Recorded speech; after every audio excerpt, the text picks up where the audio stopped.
Good morning, students. Children,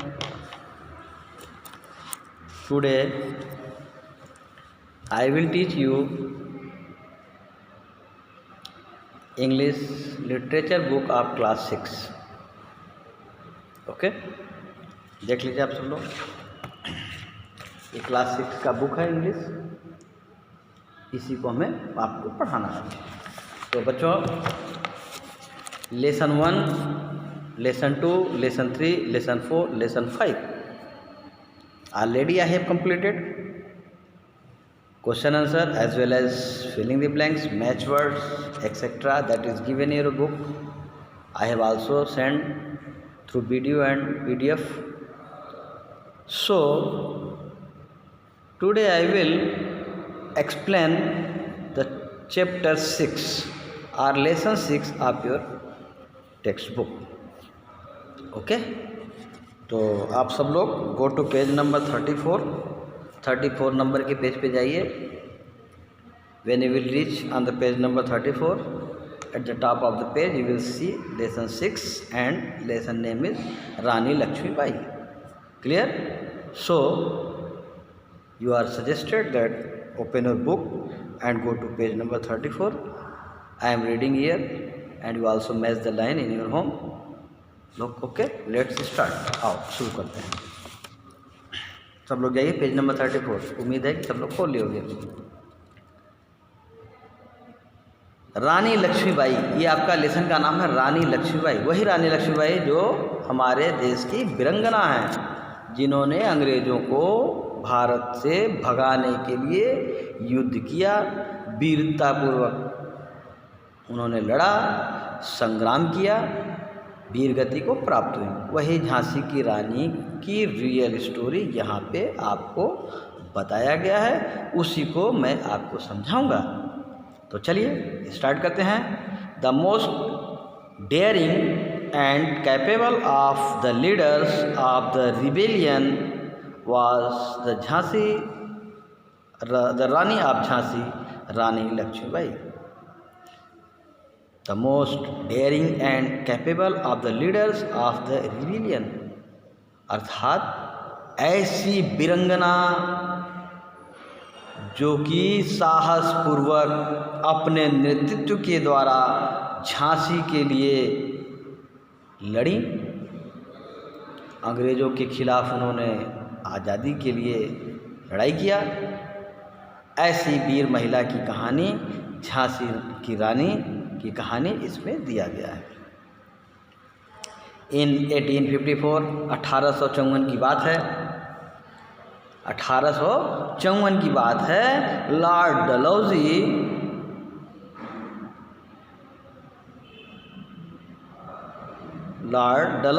had sent Major Elias to bring Jhansi under British rule.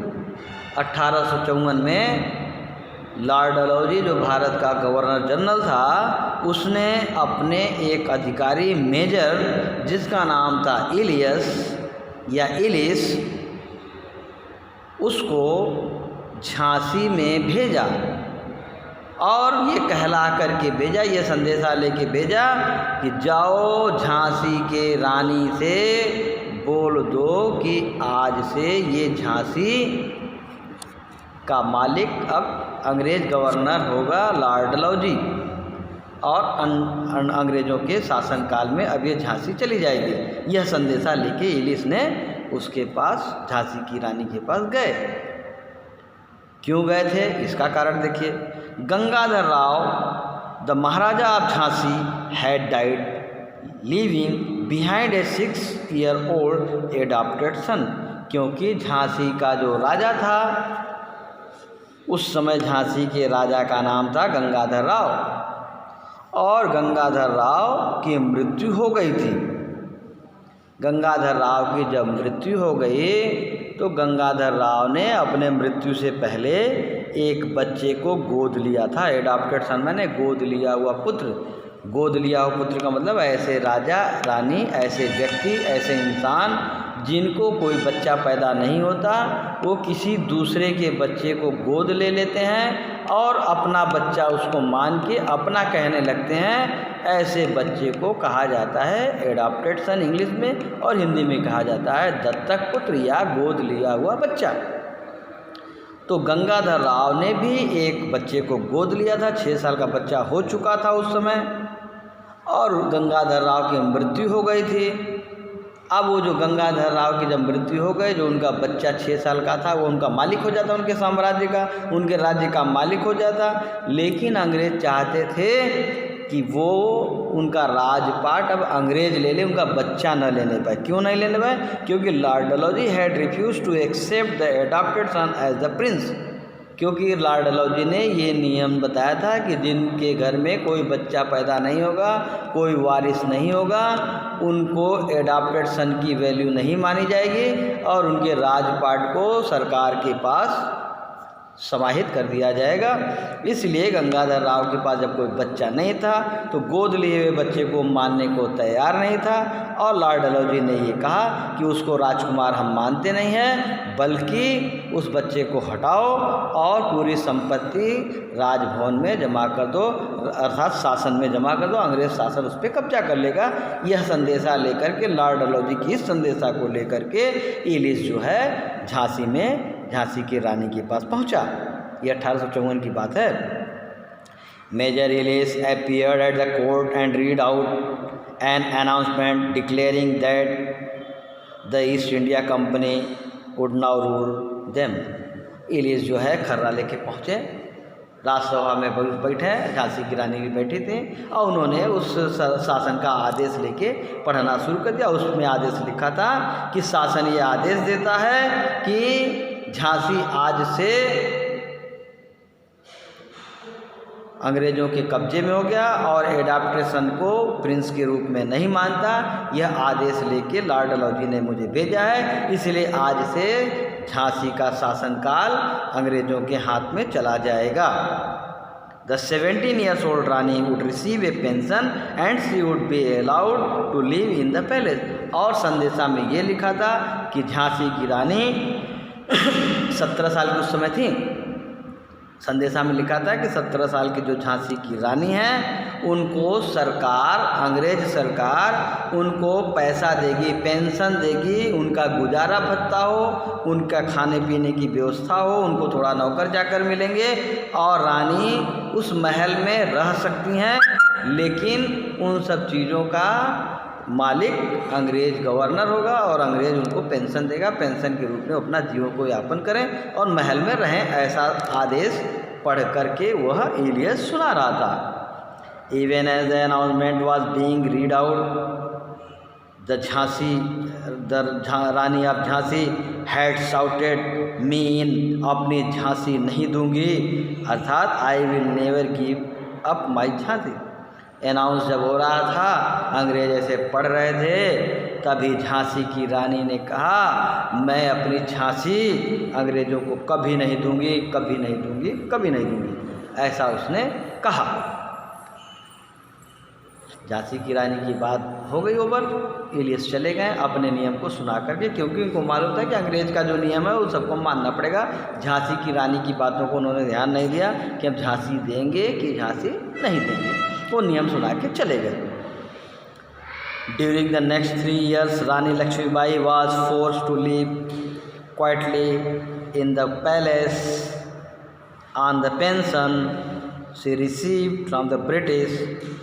और झांसी की रानी की भावनाओं को दबा करके अंग्रेज़ों ने उनके ऊपर अपनी शासन थोप दिया और झांसी की रानी चुपचाप शांति से महल में रहती रहीं और 3 साल तक पेंशन लेकर के अपना जीविकोपार्जन करती रहीं। इन जून 1857 1857 में जब मंगल पांडे ने विद्रोह किया, जब मंगल पांडे ने भारत का प्रथम स्वतंत्रता संग्राम में जब मंगल पांडे ने अंग्रेज़ों के खिलाफ बगावत कर दिया, तो झांसी की रानी को भी ताकत आ गया और उन्होंने अपने मन में ठान लिया कि अब हम अंग्रेज़ों से युद्ध करेंगे, अब हम झांसी नहीं देंगे। तो इसीलिए in June 1857 the soldiers at Jhansi revolted, विद्रोह कर दिए। झांसी की रानी ने उनको लीडरशिप किया और वो सब विद्रोह कर दिए। दे captured the fort and killed the British officers, और झांसी की रानी ने क्या किया, तुरंत जो भी अंग्रेज सेना उस लगे हुए थे उन सबको पकड़ लिया और उनके ऑफिसर्स को कत्ल कर दिया, मार दिया उनको। और उन्होंने कहा ये मेरा महल है, मेरा झांसी है, मैं किसी को नहीं दूंगी। ये उनको प्रेरणा आई 1857 की क्रांति से। इन मार्च 1858 the British attacked Jhansi. The Rani herself was in charge of defending the fort. और जब उनकी इस विद्रोह का काम हुआ, जून 1857 में उन्होंने विद्रोह किया और मार्च 1858 में अंग्रेज़ों ने झांसी के ऊपर आक्रमण कर दिया। झांसी की रानी ने मोर्चा संभाला, डिफेंडिंग द फोर्ट, और पूरे किले की उन्होंने सुरक्षा किया। As the soldier fired the guns, और अंग्रेज़ों ने बारूद से, बंदूक से, तोप से मारना शुरू कर दिया और झांसी की दीवार पर जा कर के वह तोप डैमेज करता गया, दीवार को डैमेज करता गया, दीवार को नुकसान पहुंचाता गया। when the ammunition ran out the fort, they hurled stones and logs at the enemy. At last the British captured the fort and killed the people inside. लेकिन at last the British captured the fort and killed the people inside. दीवार को भेद करके वो लोग घुस गए, अंग्रेज लोग घुस गए और चारों तरफ से लोगों को मारा और पूरे जो है उस फोर्ट को उन्होंने अपने कब्जे में कर लिया। तो बच्चों ये स्टोरी इतना हम आपको पढ़ा दिए, कल इसके कंटिन्यू करेंगे क्योंकि बहुत लंबा लेसन है, तो हम लोग थोड़ा थोड़ा करके पढ़ेंगे ताकि अच्छे से समझ में आए, आप भी समझें और हम भी समझा पाएँ। तो जितना हमने आज को पढ़ाया है उतना आप बार बार इसको पढ़ करके वीडियो से लाइन टू लाइन मैच करके समझने की कोशिश करिए। इफ़ एनी है problem you feel then you ask me, I will ready to explain more and more times. Okay, that's all.